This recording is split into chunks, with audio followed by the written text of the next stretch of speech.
Metalcore, even just the mere mention of the name sends a large portion of the metal listening population into seething fits of rage. And on one hand, right, I get it, right? A lot of metalcore is, pretty very far away from a lot of traditional metal genres. And a lot of people really seem to dislike this sort of harsh verse, clean chorus dichotomy that goes on in a lot of metalcore. But that's not all metalcore, at all, right? And it has always sort of confused me as a lot of metalcore goes unreasonably hard, and I honestly think that a lot of the true cult metal fans would like a lot of metalcore if it didn't carry the stigma about it with the label it is given, right? Let's change some minds here today. Well, hello my friends, we meet again. It has been a while. Where should we begin? So today we're going through 5 albums which would change the mind of even the most ardent metalcore hater. Also, speaking of haters, why don't you become a liker of this video? It really helps out the channel when you like videos, I think more than you really think it does. It really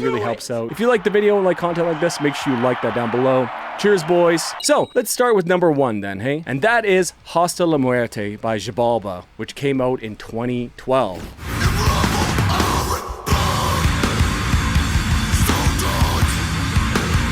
Now, Xibalba is the name of the underworld in Mayan mythology, which is ruled over by Mayan death gods, and I really hope I'm saying Xibalba right. Now, I'm no Mayan scholar or anything like that, but if the underworld in Mayan mythology was going to sound like anything, I really bet it would sound a lot like Hasta la Muerte, meaning until death when translated from Spanish. This album is absolutely punishing and a real far cry from the metalcore, which is very popular in 2012 when this was released.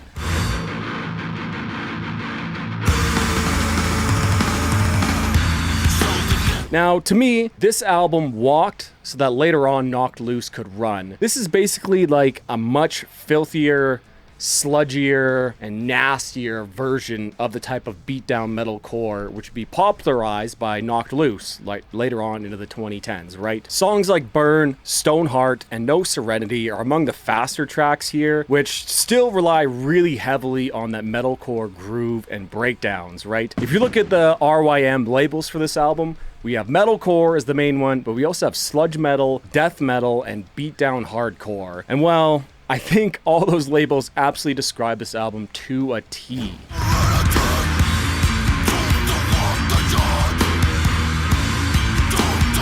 And much like Knocked Loose, I can hear an absolute shit ton of influence from some of the more groove-focused death metal bands, such as Bolt Thrower. A lot of Bolt Thrower tier riffs here, which I absolutely love, which when it all gets combined with incredibly thick and dark and sludgy and muddy in a good way guitar and bass, pounding drums, and truly pissed off sounding vocals, this makes this album a really easy pick for this list. For fans of death metal and sludge metal, will surely find something that they like here. Check out the first song, No Serenity. If you like that, you'll probably like the rest of the album. Incredibly slept on album here by Xibalba. This is Hasta la Muerte.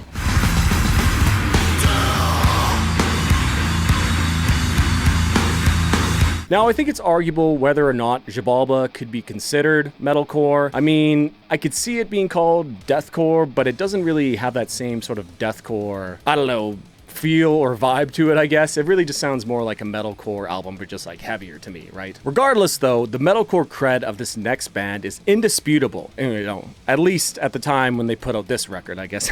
And that is Parkway Drive and their 2010 album, Deep Blue.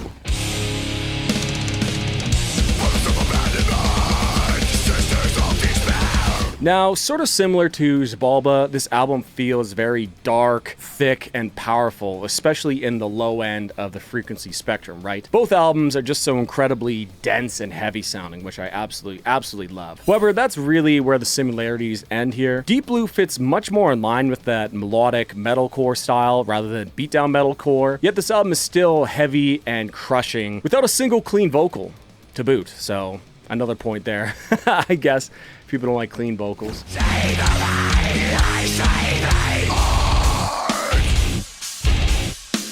The album really takes the style that they established on their previous 2 albums, that's sort of metalcore mixed with this melodic death metal style, and really tightens it up. We even get a few guitar solos here, which is always very nice to see in metalcore, with better and more concise songwriting, better riffs, And perhaps frontman Winston's best performance to date. His voice is just very, very distinctive, and here he hasn't embraced that sort of shouty, screamy thing he'll be doing going forward. He just sounds really, really good and really, really powerful here. This album really just defines Parkway Drive for me, and I think the riffs will entice anyone who is a fan of melodic death metal to like this album, or to give it a try at the very least, right?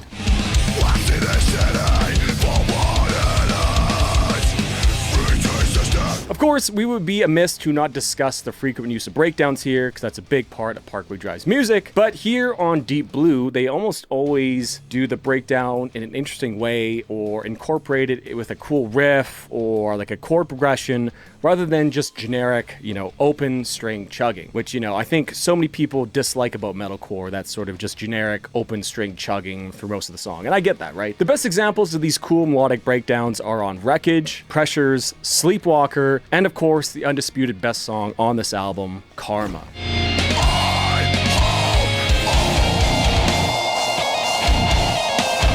This album has great dynamics. We have some slower songs alongside some absolute rippers. The lack of cleans combined with great fast drumming, great melodic death metal inspired riffs, and of course, those crushing breakdowns will surely win over some of you more hard-nosed haters. And I'm sure some will also say that they prefer their previous album, Horizons. And while, it doesn't have that great blood in the water call out like Horizons does, I personally just like Deep Blue a lot more. It's just more concise, it's just better, more solid, consistent, I guess. The best songs here are Karma, Deliver Me, and Sleepwalker. Check it out, Parkway Drive, Deep Blue.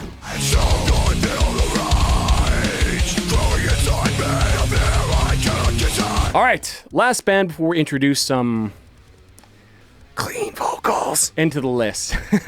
The last purely unclean album there is here is Zao and their 1998 album, Where Blood and Fire Bring Rest.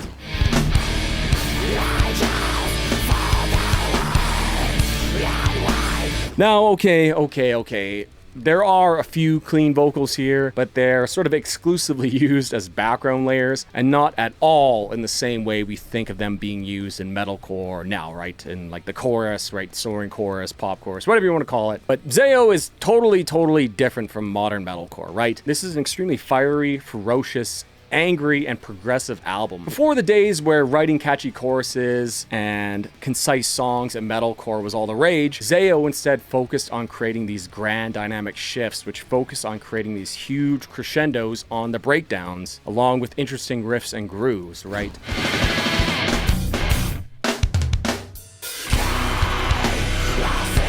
There are a ton of different grooves, time signatures, layers, and textures all throughout this album, which are all intertwined with these huge panic chord riddled breakdowns.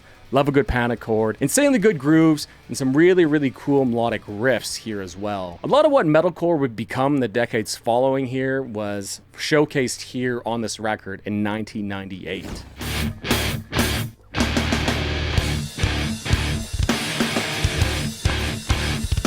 I think metalcore haters might like the rawness that this album brings. The production of the guitar sounds great. They're very tight and distorted, having a really great, I think it's a Mesa Boogie dual rectifier tone to them. Could be wrong though. They might also really enjoy how progressive this album is, rarely featuring a single repeated section in any one song. Great stuff, and between this and Parkway Drive, it just really gives a good sense of how metalcore sort of evolved in the 2000s, right? Check out the songs Lies of Serpents, March, and Ravage Ritual for the best this album has to offer.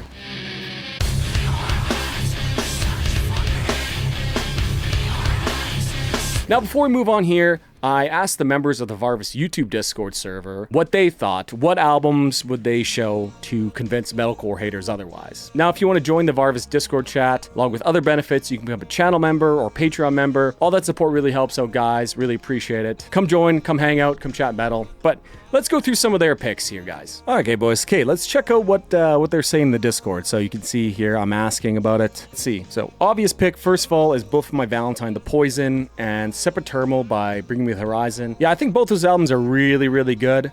I think the Poison especially has just aged very, very well. Like, it's crazy that was like a band's debut. That's an album I want to be doing a separate deep dive on, but I really think that's a good album for people who kind of like thrash, although maybe, you know, the 2 following albums after that would be better for people who like, you know, the more thrash side of metal, like, you know, Metallica, Megadeth type of stuff.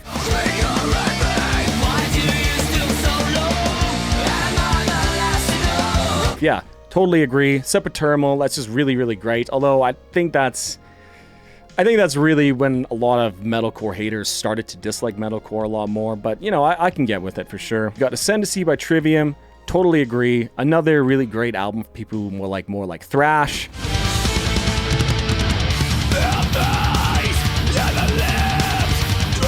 They're Only Chasing Safety by Under Oath.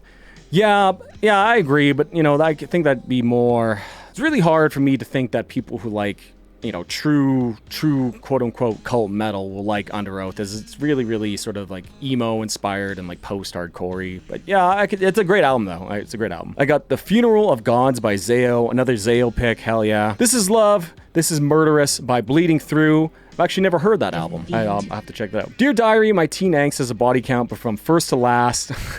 Yo, shout out From First to Last. I was a huge into metalcore in the 2000s. Kill Switch, As I Lay Dying. As I Lay Dying is probably another band that people who like melodic death metal would like.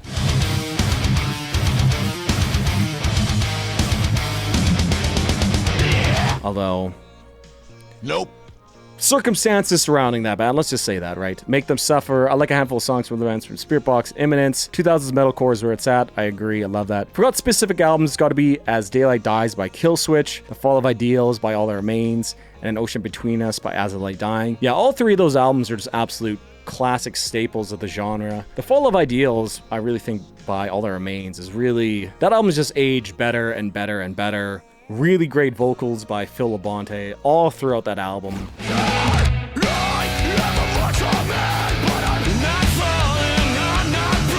You know, I think it's probably the clean vocals that turn a lot of people off of that, but like, bro, like, you tell me you don't like Judas Priest or Iron Maiden with their vocals, you know what I mean? Like, it's just like shut up, bro. Go listen to the album and tell me you don't like it. You know what I mean? There's me thanking everybody. Fall of Ideals, yeah. Ascendancy or Shogun by Trivium as well. Yeah, I have a lot of thrash DNA in them as well as classic melodic. Yeah, absolutely. Yeah, if you like thrash metal, you really got to check out, like, you know, Metallica, Megadeth, maybe not Anthrax style thrash, but, you know, like that, you know, Bay Area thrash, I guess. Really got to check out Trivium for sure, right? Lots and lots of thrash DNA in those for sure. Yeah. Good list here, boys. Thanks, Discord boys. Appreciate you guys. So next up, we have Japanese metalcore band Crystal Lake and their 2016 release True North.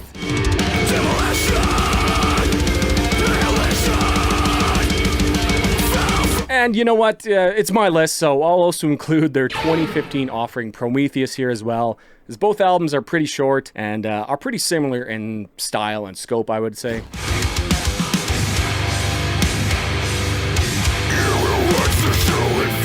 Now, Crystal Lake have long been one of my favorite metalcore bands ever since I saw their cover of Limp Bizkit's Rollin' back in like 2014. But here on True North, I really think they hit their true creative stride here and just really sort of were at like the apex of combining several different flavors of metalcore into one really, really great and solid package. Come join the yellow legion. This is the way.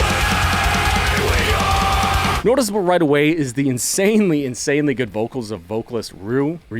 Oh, brother! Guy has such an intense and killer scream, and he really showcases his versatility here on this record as well.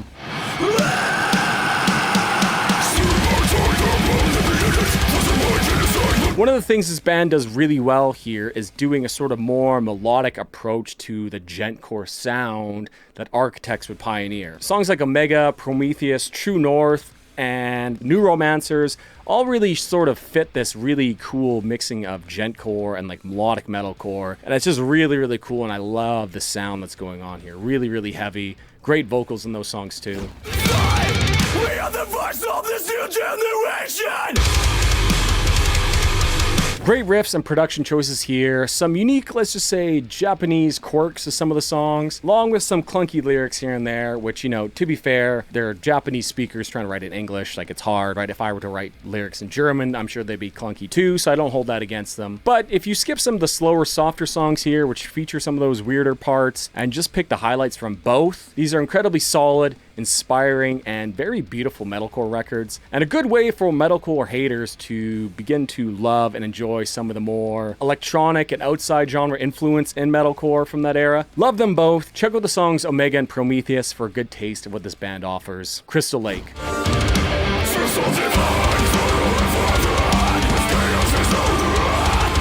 Up next, we have The Human Abstract and their absolute masterpiece from 2011, and that is Digital Veil. Now, I've talked about this album a few times before on this channel here, and why? Well, man, like, it's just that good, right?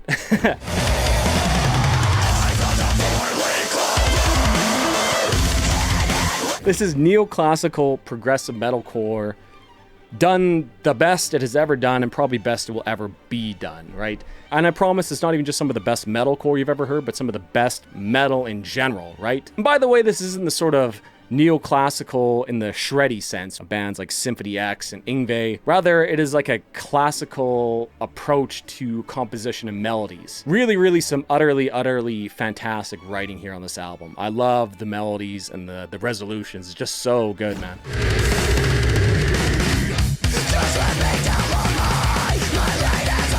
All focused on the musical genius of the band, AJ Minette, lead guitarist. His guitar work is basically virtuoso level here, but here on Digital Veil, he keeps it extremely tasteful and uses his insane technical abilities to highlight climaxes in songs rather than just show off, right? Which is another important thing. This album, despite it being very prog and technical, is song first, right? These are songs, not just technical showcases of ability, right?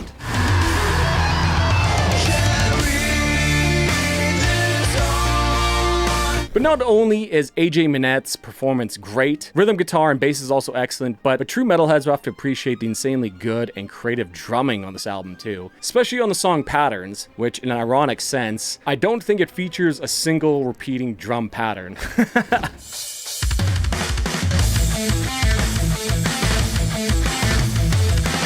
Truly fantastic stuff. I also find the vocal performance of Travis Richter here on the Vox to be really great as well. His clean vocals here are done extremely well. He sounds great, his screams are great, and just fantastic, really forward-looking lyricism here as well. The Digital Veil should entice any lover of prog metal in general, and if you like this as well, you should check out their debut Nocturne, which is similar, but like a little bit more post-hardcore sounding. But in my opinion, that album is equally as good here, but if we're just talking strictly metalcore, right, the Digital Veil is an album that you need to check out. Check out the songs Patterns, Complex Terms, and Faust for a good idea of what this album has to offer.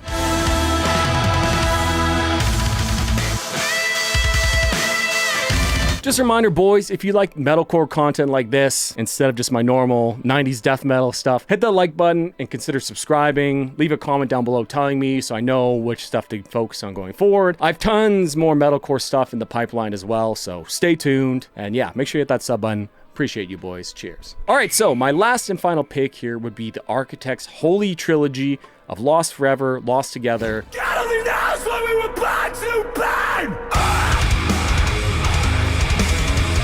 All Our Gods Have Abandoned Us. But all our gods have abandoned us! And Holy Hell. I guess we're mortal after all!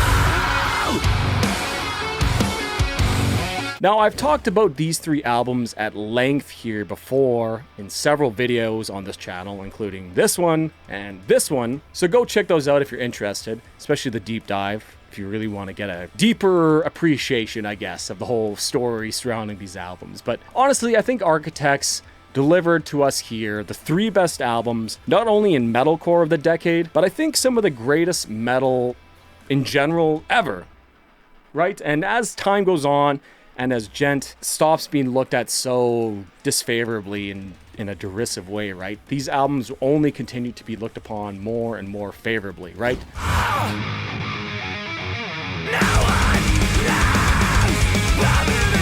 So I recommend these albums to literally anyone who likes metal at all to check them out. These albums and the story surrounding them and the band who made them really sort of elevate these albums as well, right? Context is key, and a lot of things surrounding an album can really enhance your listening and experience and enjoyment of the album. And these three albums were definitely one of those times where the story around the album really elevates it as well. Like, not only is the music just really good, but the whole story and drama surrounding it just really just brings it to the next level, right? Knowing that the man who penned most of these riffs, wrote most of these lyrics and songs, was fully aware that he was dying of cancer. Then on Holy Hell, having his twin brother take over after he passed and write about how himself and the band is dealing with the grief of losing their primary songwriter, brother, and friend, Tom, is really just some of the most emotionally cathartic and heavy-hitting lyrics ever put to paper.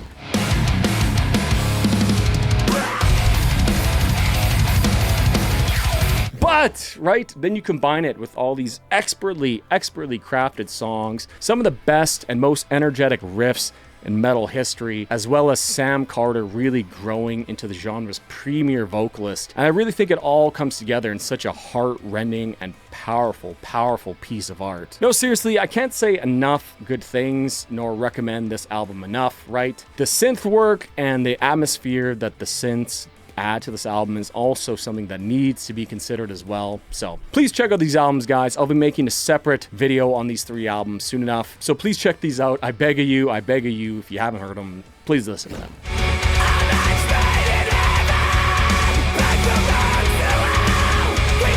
So what do we think here, boys? Think we're changing any minds here? Leave your picks down below and we can all argue together in the comments.